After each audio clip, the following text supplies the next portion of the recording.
अपने मन को अपने मुट्ठी में रखो। अपने मन पर बार बार ऐसे अभ्यास का प्रहार करो। गौतम बुद्ध के अनुसार हमें अपने मन को एक ही क्षण में काबू में करने के लिए कौन सा रहस्यमय अभ्यास करना पड़ेगा। आज इसी अभ्यास के बारे में हम आज के इस वीडियो में आपको गौतम बुद्ध की कहानियां सुनाएंगे। तो बिना देर किए चलिए उन कहानियों की शुरुआत करते हैं। पहली कहानी, मन को शांत करने के ऊपर। यह कहानी एक राजा और एक महान बौद्ध भिक्षु की है।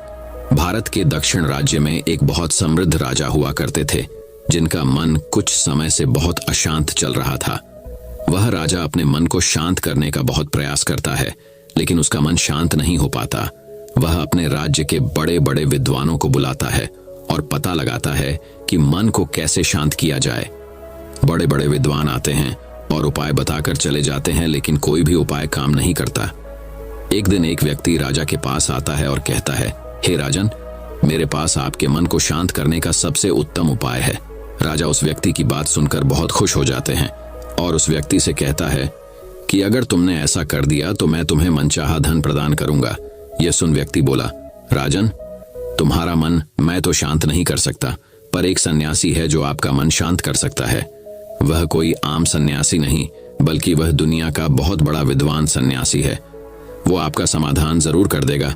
राजा उस व्यक्ति से कहते हैं, कहाँ मिलेगा यह सन्यासी? व्यक्ति ने कहा, चलिए मेरे साथ, मैं आपको उस जगह के बारे में बताता हूँ जहाँ आपको वो सन्यासी मिल जाएगा। कुछ दूर चलने के बाद वह राजा को एक पहाड़ी देखता है, जिसका रास्ता जंगलों के बीच से होकर गुजरता है। व्यक्ति पहाड़ी की ओर इशारा करते हुए बोलता है कि वो महान सन्यासी आपको यहाँ से कुछ दूर उस जंगल के बीच पहाड़ों पर मिलेंगे, वह वहीं पर रहते हैं। राजा अपने मंत्री और कुछ सैनिकों के साथ जंगल से होता हुआ उस पहाड़ी पर पहुंचता है। पहाड़ी पर उसे वो सन्यासी मिलते हैं जो कुछ काम कर रहे होते हैं। ये सन्यासी कोई और नहीं बल्कि बौद्धि धर्मण ही होते हैं। राजा बौद्धि धर्मण के पास जाता है और कहता है कि सुना है आप बड्डी ढे ज्ञानी सन्यासी हो। किसी ने मुझे आपके पास भेजा है कि आप ही मेरी समस्या जान उसका समाधान कर सकते हो। बौद्धि धर्मण राजा की बातों को अनसुना करते हुए अपना काम करते रहते हैं। इसके बाद राजा तुरंत अपनी समस्या बताते हुए कहता है कि मेरा मन बहुत अशांत है, क्या आप मेरे मन को शांत कर सकते हो? यह सुन बौद्धि धर्मा राजा की ओर देखकर और मुस्कुराते हैं। फिर राजा से पूछते हैं, तुम्हारा मन अशांत क्यों है? राजा कहता है, वैसे तो मेरे पास किसी भी चीज की कोई कमी नहीं है। धन मेरे पास इतना है जिसका मुझे खुद अंदाजा नहीं। सभी सुख सुविधाएं हैं। भगवान ने मुझे दुनिया की सारी दौलत और संपत्ति दी है, लेकिन बस एक चीज की कमी है, मेरे अंदर मेरा मन अशांत रहता है। यदि यह कभी कभी शांत भी हो जाता है तो यह कुछ देर बाद फिर से अशांत हो जाता है। क्या आप मेरे मन को शांत कर सकते हैं? मैं बड़ी आशा लेकर आपके पास आया हूं। बाकी तो मैंने सब उपाय कर लिए, बस आप ही मेरी अंतिम आशा हो। बौद्धि धर्मा उस राजा से कहते हैं, बिल्कुल मैं तुम्हारे मन को शांत कर सकता हूं। यह सुन राजा बहुत खुश होता है। राजा कहता है, उसके लिए मुझे क्या करना होगा? बौद्ध धर्मा मुस्कुराते हैं और कहते हैं, कल सुबह तुम मेरे पास आना और ध्यान रहे अकेले आना। राजा कहते हैं, ठीक है, मैं कल सुबह आपके पास आ जाऊंगा। बौद्ध धर्मा कहते हैं, एक बात और ध्यान रहे कि अपने अशांत मन को अपने साथ लाना। यह सुनकर राजा चौंक जाता है और सोचता है, यह कैसी बात कह दी। राजा कहता है, आपने क्या कहा? कृपया एक बार और कहे, शायद मेरे सुनने में त्रुटि हुई हो। बौद्ध धर्मा फिर से वही बात कहते हैं, तुम कल सुबह जल्दी आना और अपने अशांत मन को अपने साथ लेकर आना। कहीं ऐसा ना हो कि तुम उसे अपने महल में छोड़ाओ। राजा सोचता है कि लगता है यह कोई पागल आदमी है, क्योंकि अब राजा के पास कोई विकल्प शेष नहीं था। इसलिए राजा सोचता है कि एक बार प्रयास कर ही लेते हैं। तो वो बौद्धि धर्मण से कहता है, ठीक है, मैं अशांत मन को साथ लाऊंगा। अगले ही दिन राजा सुबह सुबह बौद्ध धर्मा के पास पहुंचता है और कहता है, मैं आ गया। बौद्ध धर्मा उस राजा से कहते हैं, तुम तो आ गए, लेकिन तुम्हारा अशांत मन कहाँ है? लाओ उसे मुझे दे दो, मैं उसे अभी शांत करके तुम्हें दे देता हूं। राजा कहता है, आप यह कैसी बात कर रहे हैं? आप इतने महान सन्यासी होकर यह भी नहीं जानते कि मन कोई ऐसी वस्तु नहीं जिसे मैं उठाकर आपको दे दूंगा। मन तो मेरे भीतर है। बौद्ध धर्मा उस राजा से कहते हैं, तो ठीक है, आओ यहाँ बैठो और अपनी आंख बंद करके उस अशांत मन को अपने भीतर खोजो। राजा अपनी आंख बंद करके अशांत मन को भीतर खोजने की कोशिश करता है। बहुत देर आंख बंद करके बैठे रहने के बाद बौद्ध धर्मा राजा के कंधे पर हाथ रखते हैं और कहते हैं, आंखें खोलो राजन, जैसे ही राजा ने आंख खोली तो बौद्ध धर्मा उस राजा से पूछते हैं, क्या तुम्हें तुम्हारा अशांत मन मिला? राजा कहता है, नहीं बौद्ध धर्मा। बौद्ध धर्मा बोले, ठीक है, अब तुम कल प्रयास करना, आज के लिए इतनी खोज पर्याप्त है। राजा अपने महल चला जाता है। अगली सुबह राजा बौद्ध धर्मा के पास आता है और वैसा ही करता है जैसे कल बताया था। राजा एक स्थान पर बैठकर आंखें बंद करके अपने भीतर अपने अशांत मन को खोजने का प्रयास करता है। बहुत देर तक राजा बैठा रहता है। बौद्ध धर्मा फिर से राजा के कंधे पर हाथ रखते हैं और कहते हैं, क्या तुम्हें तुम्हारा अशांत मन मिला? राजा बहुत शांत आवाज में बौद्ध धर्म से कहता है, नहीं बौद्ध धर्म।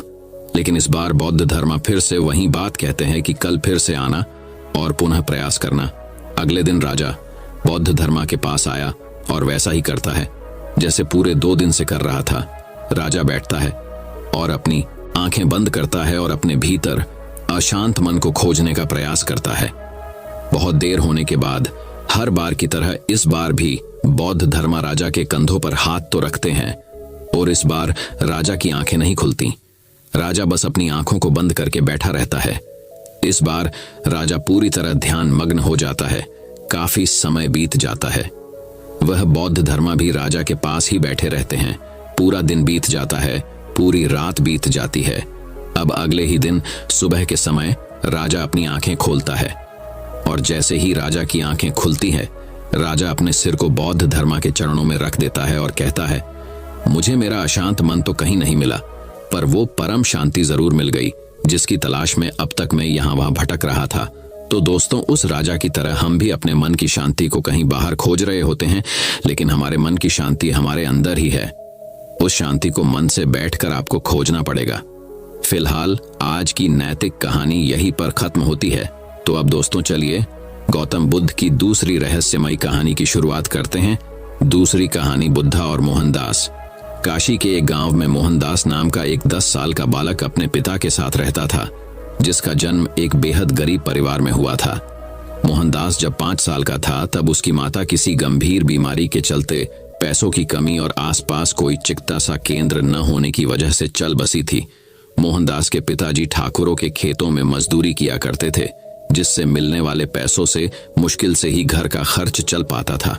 भगवान बुद्धा और मोहनदास उन समय में छोटे छोटे गुरुकुल हुआ करते थे, जहां पर शिक्षा का ज्ञान दिया जाता था, जिसकी मासिक फीस 100 रुपए थी।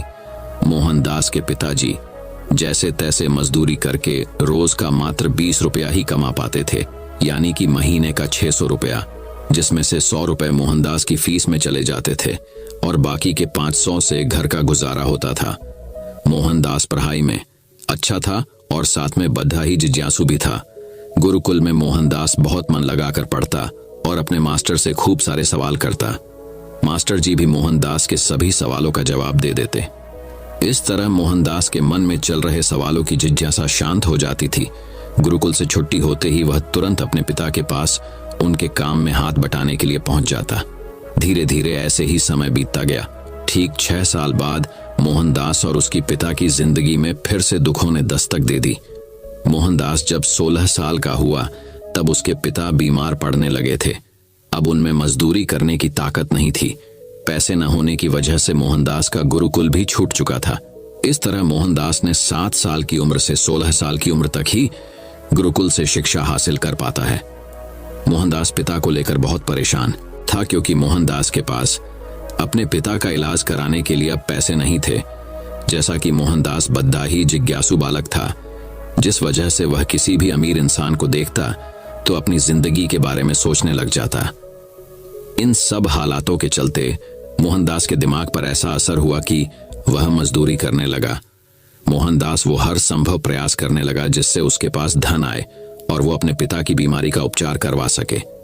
भगवान बुद्धा और मोहनदास ने दिन रात मेहनत की और अपने पिता का उपचार करवाया। मोहनदास के पिता की हालत सुधरने लगी और देखते ही देखते पिताजी स्वस्थ हो गए।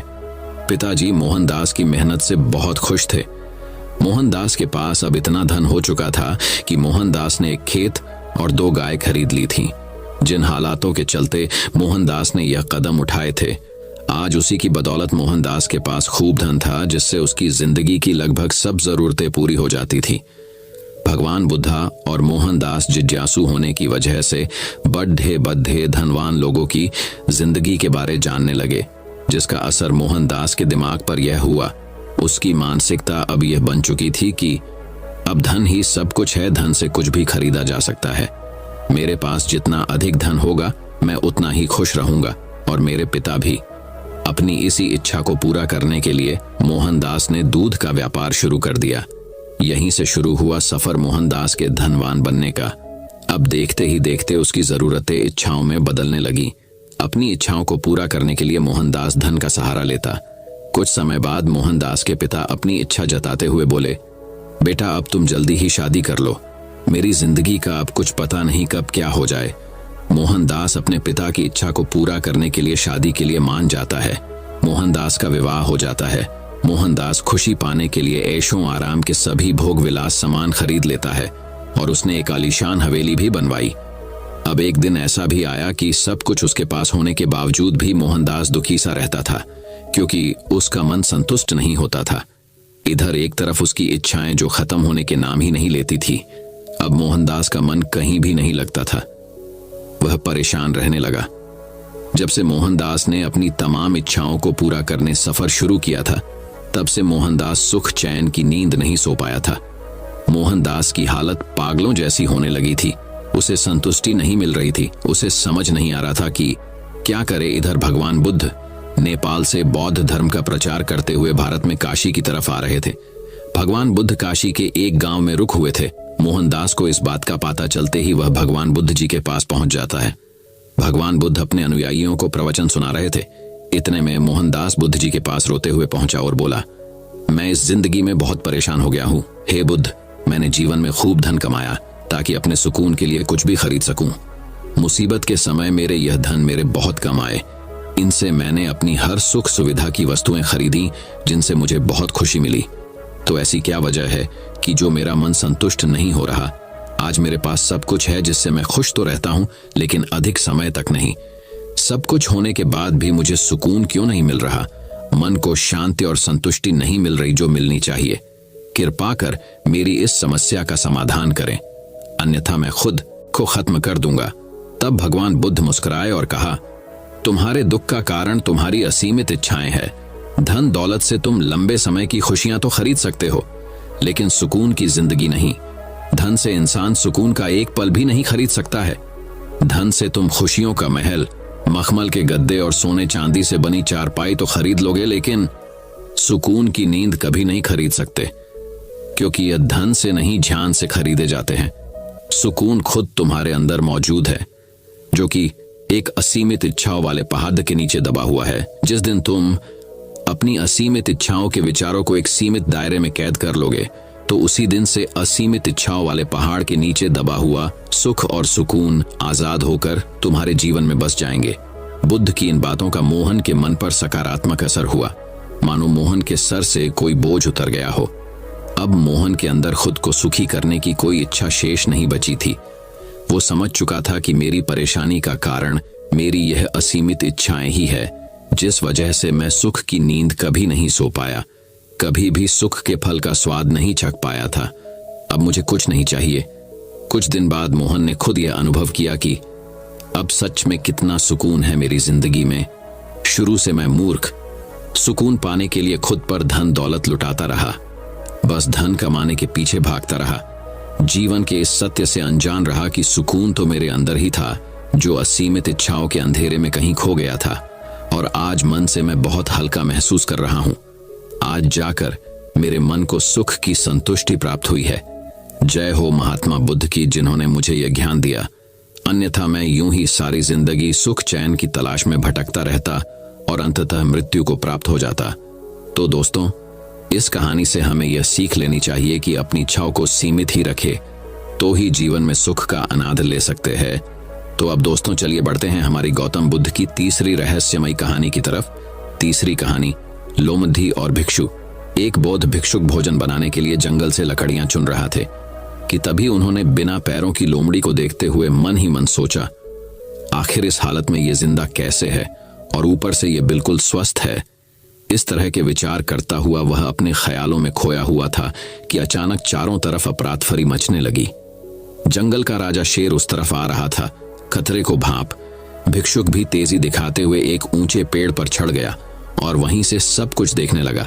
शेर ने एक हिरण का शिकार किया था और उसे अपने जबड़े में दबाकर लोमड़ी की तरफ बढ़ रहा था, पर उसने लोमड़ी पर हमला नहीं किया, बल्कि उसे भी खाने के लिए मांस के कुछ टुकड़े डाल दिए। इस घटना को देख भिक्षु तो घोर आश्चर्य में पड़ गया कि शेर लोमड़ी को मारने की बजाय उसे भोजन दे रहा है। भिक्षुक बुदबुदाया। उसे अपनी आंखों पर भरोसा नहीं हो रहा था, इसलिए वह अगले दिन फिर वहीं आया और छिपकर शेर का इंतजार करने लगा। आज भी वैसा ही हुआ।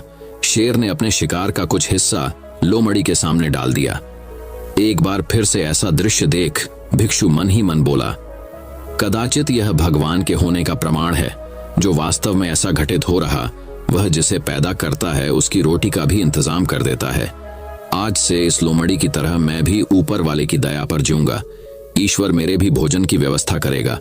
ऐसा सोचते हुए वह एक वीरान जगह पर जाकर एक पेड़ के नीचे बैठ गया। पहला दिन बीता, पर कोई वहां नहीं आया। दूसरे दिन भी कुछ लोग उधर से गुजर गए, पर भिक्षुक की तरफ किसी ने ध्यान नहीं दिया। इधर बिना कुछ खाए पिए भिक्षुक हर क्षण कमजोर होता जा रहा था। इसी तरह कुछ और दिन बीत गए। अब तो उसकी रही सही ताकत भी खत्म हो गई। वह चलने फिरने के लायक भी नहीं रहा।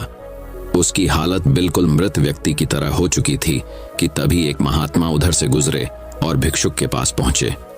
उसने सारी कहानी महात्मा जी को सुनाई और बोला, अब आप ही बताइए कि भगवान इतने निर्दयी कैसे हो सकते हैं? क्या किसी व्यक्ति को इस हालत में पहुंचाना पाप नहीं है? बिल्कुल है, महात्मा जी ने कहा, लेकिन तुम इतने मूर्ख कैसे हो सकते हो? तुम ये क्यों नहीं समझे कि भगवान तुम्हें उस शेर की तरह बनते देखना चाहते थे, लोमड़ी की तरह नहीं। हमारे जीवन में भी ऐसा कई बार होता है कि हमें चीजें जिस तरह समझनी चाहिए उसके विपरीत समझ लेते हैं, जिसका परिणाम बहुत खतरनाक होता है। ईश्वर ने हम सभी के अंदर कुछ न कुछ ऐसी शक्तियां दी हैं जो हमें महान बना सकती हैं। जरूरत है कि हम उन्हें पहचानें। इस कहानी में भिक्षुक का सौभाग्य था कि उसे उसकी गलती का एहसास कराने के लिए महात्मा जी मिल गए, पर खुद भी चौकन्ना रहना चाहिए कि कहीं हम शेर की जगह लोमड़ी तो नहीं बन रहे हैं। दयावान विचारों व व्यवहार वाले मनुष्य व जीवों की स्वयं ईश्वर रक्षा और पालन करता है। वह उसके जीवन सुगम व सुखदायी बना देते हैं। तो दोस्तों, उम्मीद है कि आपको इस लोमड़ी और भिक्षु से काफी जरूरी बातें सीखने को मिली होंगी। तो अब दोस्तों चलिए बढ़ते हैं हमारी गौतम बुद्ध की चौथी रहस्यमय कहानी की तरफ। चौथी कहानी। एक समय की बात है, एक तपस्वी साधु हिमालय पर्वत पर भ्रमण कर रहा था। एक खूबसूरत सुबह धूप वाले दिन वह एक उथली नदी के पार आया, जिससे आगे बढ़ने के लिए उसे पार करना पड़ा। जैसे ही वह अपने पैर नदी में डालने ही वाला था, उसने ध्यान से देखा कि एक बिच्छू असहाय होकर पानी में चल रहा है और नदी से बाहर आने के लिए संघर्ष कर रहा है।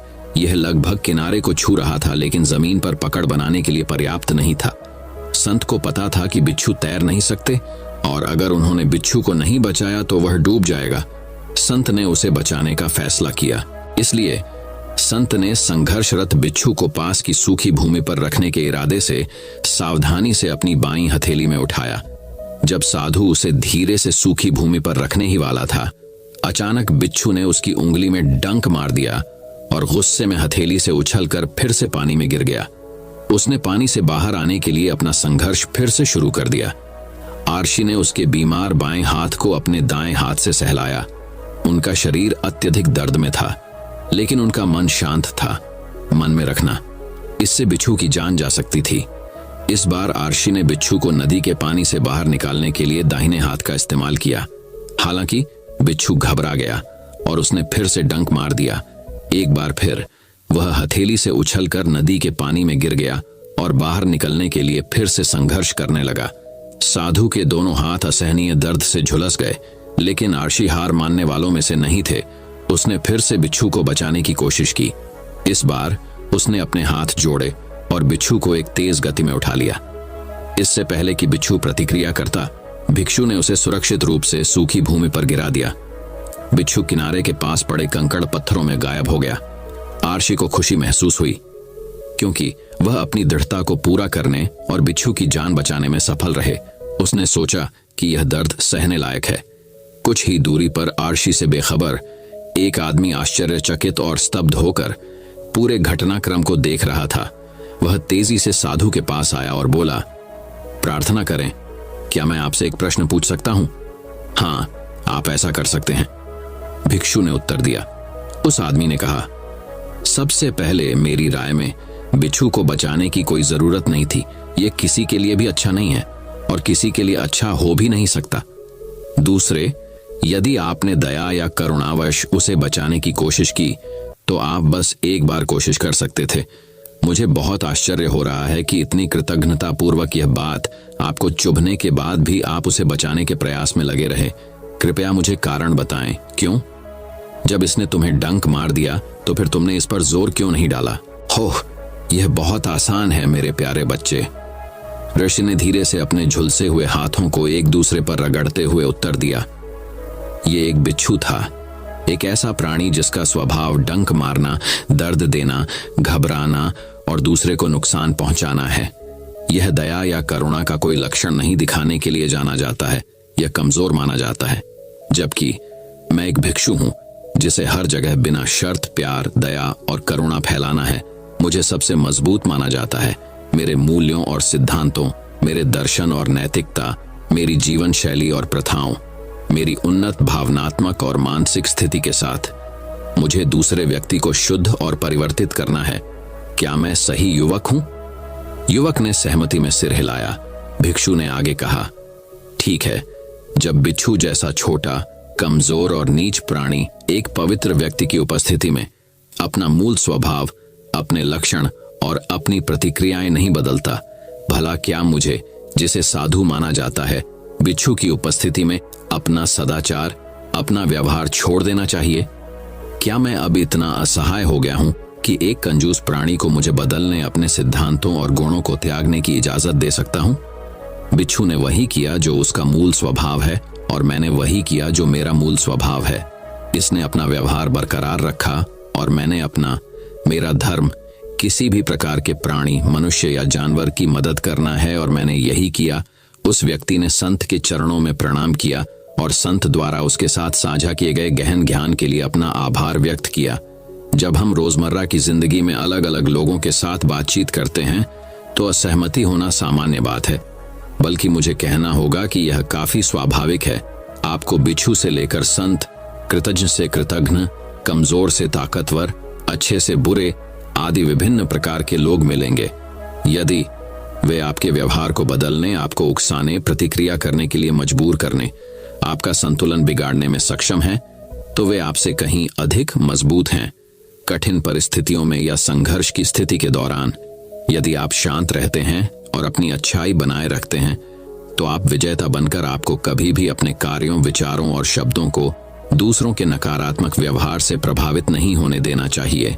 दूसरों के हृदय के अंधकार को अपने हृदय के प्रकाश में प्रवेश नहीं करने देना चाहिए। वह यदि आप अपने आप को उनके स्तर तक नीचे गिरा देते हैं, उनके साथ वैसा ही व्यवहार करते हैं जैसा उन्होंने आपके साथ किया है, तो इसका मतलब ये होगा कि वे जीत गए हैं, क्योंकि आप उनके जैसे बन गए हैं।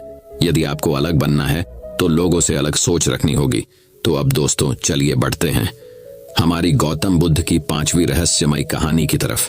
5वीं कहानी, बुद्ध भिक्षु काइतो की कहानी। बुद्ध की कहानी। दूर कहीं पहाड़ों में एक छोटा सा मंदिर था। उसमें काइतो नाम का एक युवा भिक्षु रहता था।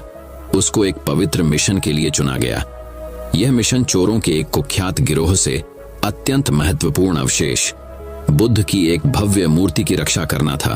काइतो के दिन आमतौर पर शांतिपूर्ण प्रार्थनाओं, शांत ध्यान और प्राचीन बौद्ध धर्म ग्रंथों को सीखने से भरे होते थे। लेकिन अब उसका शांतिपूर्ण जीवन एक खतरनाक साहसिक कार्य में बदल जाने वाला था। उसकी यात्रा का पहला कदम पहाड़ से नीचे उतरना और जून नाम के एक आरशी से मिलना था, जो पड़ोसी गांव में रहते थे। जून अपने विशाल ज्ञान और बुद्धिमत्ता के लिए जाने जाते थे। जैसे ही काइतो जून के घर पहुंचा, उसका गर्मजोशी से स्वागत किया गया। जून ने स्थिति की गंभीरता को स्वीकार करते हुए काइतो को एक नक्शा दिया। इस नक्शे में मूर्ति को छिपाने के प्राचीन स्थान का रास्ता दिखाया गया था। मानचित्र को अपने पास रखते हुए काइतो ने अगले दिन इसका अध्ययन किया और आगे की यात्रा की तैयारी करने में बिताए। उसका हृदय दृढ़ संकल्प और साहस से भरा हुआ था। एक सुहानी सुबह में कायतो अपनी यात्रा पर निकल पड़ा। पक्षियों की चहचहाहट और पत्तों की सरसराहट को छोड़कर वह अकेला था। उनकी यात्रा कठिन थी, फिर भी प्रकृति की शांति ने उन्हें आगे बढ़ने के लिए प्रोत्साहित किया। घने जंगलों और गरजती नदियों को पार करने के बाद कायतो एक छिपे हुए पहाड़ की तलहटी में पहुंच गया। जून के मानचित्र के अनुसार मूर्ति छिपाने का स्थान इस पर्वत के ऊपर स्थित था। नए दृढ़ संकल्प के साथ कायतो ने अपनी चढ़ाई शुरू की। रास्ता खड़ा और पत्थरीला था। चढ़ते समय उसका दिल जोरों से धड़क रहा था, लेकिन वह केंद्रित रहा। उसका ध्यान पूरी तरह से अपने पवित्र कर्तव्य पर था। शिखर पर पहुंचने पर कायतो ने एक प्राचीन गुफा की खोज की। जैसे ही वह गुफा में दाखिल हुआ, उसे अत्यधिक शांति का एहसास हुआ। यह मूर्ति को छुपाने के लिए आदर्श स्थान था। कायतो ने महान बुद्ध के आगमन के लिए गुफा को तैयार करने के लिए अथक प्रयास किया। दिन हफ्तों में बदल गए। उसने एक सुंदर मंदिर बनाया और सुनिश्चित किया कि मूर्ति वहां सुरक्षित रहेगी। आखिरकार मूर्ति को स्थानांतरित करने का दिन आ ही गया। कायतो ने कुछ भरोसेमंद भिक्षुओं की मदद से मूर्ति को गुफा तक ले जाने का कठिन कार्य शुरू किया। जैसे ही वे गुफा के पास पहुंचे, हवा में तनाव फैल गया। चोरों के किसी भी संकेत के लिए हाई अलर्ट पर कायतो ने आसपास की जांच की। महान बुद्ध की सुरक्षा उनकी सर्वोच्च प्राथमिकता थी। अपनी राहत के लिए वे बिना किसी टकराव के मूर्ति को सुरक्षित करने में कामयाब रहे। कायतो ने राहत की सांस ली, यह जानकर कि पवित्र प्रतिमा अब सुरक्षित हाथों में है। दिन सौहार्दपूर्वक बीत गए। कायतो सतर्कता से गुफा की रखवाली कर रहा था। प्रतिमा ने एक शांतिपूर्ण